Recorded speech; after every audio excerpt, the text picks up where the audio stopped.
পুষাচ্ছে, মমতারা পুষাচ্ছে RSS এর পোষাচ্ছে মমতা, মোদী আর দিদিকে পোষাচ্ছে তাদের উভয়ের রাজনীতি। সে রাজনীতির নাম ধর্মীয় বিভাজনের রাজনীতি, সাম্প্রদায়িক মেরুকরণের রাজনীতি। ভোট আসবে, হিন্দু এক হও বলে বিজেপি নামবে ময়দানে, আরএসএস নামবে ময়দানে, মুসলমান এক হও বলে মমতা ব্যানার্জি ইমাম মুয়াজ্জিনদেরকে ময়দানে নামানোর চেষ্টা করবে। বোঝার চেষ্টা করুন বাংলার মানুষ, আজকে ভারতবর্ষের সব থেকে বড় বিপদ ধর্মীয় মেরুকরণ, সাম্প্রদায়িক বিভাজন। এই ভারতবর্ষের সব থেকে বড় বিপদের নাম। সেই লড়াইটা কংগ্রেস আজ থেকে নয়, আবার বলছি 100 বছরের সেই লড়াই।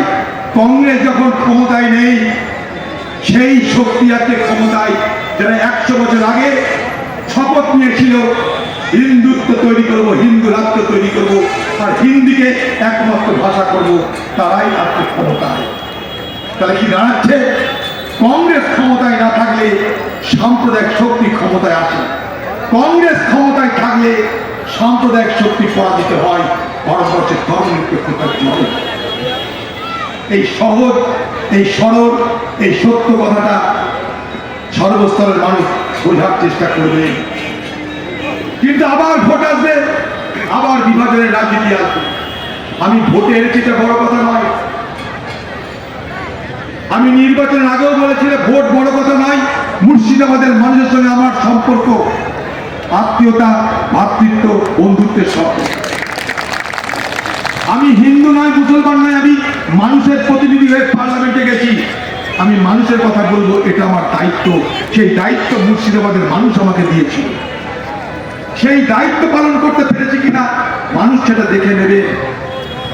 কিন্তু নির্বাচনটা হলো কিতে, কে জিতেছে আমার বিরুদ্ধে তার প্রতি আমার কোনো ক্ষোভ নেই, কোনো বিরক্তি নেই, কোনো ঈর্ষা নেই, কোনো হিংসা নেই।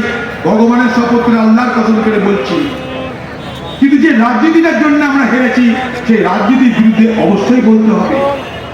যে রাজনীতির শিকার হয়েছি আমরা, সেই রাজনীতির নাম সাম্প্রদায়িক রাজনীতি। হ্যাঁ, বলা হলো অধীর চৌধুরী হিন্দু, তাকে মুসলমান ভোট দিও না। তাতেও ভরসা পেল না মমতা ব্যানার্জি। নিজের দলের এমএলএকে সাম্প্রদায়িক দাঙ্গায় ঢুকিয়ে দিয়ে এক শ্রেণীর পুলিশ আর তৃণমূল সাম্প্রদায়িক দাঙ্গা লাগিয়ে দিল হিন্দু এলাকায় রামনবমীর দিনে। সেই সাম্প্রদায়িক দাঙ্গা থামানোর চেষ্টা পুলিশ করলো না, তারা চাইলে বেড়ে যাক মমতার নির্দেশে।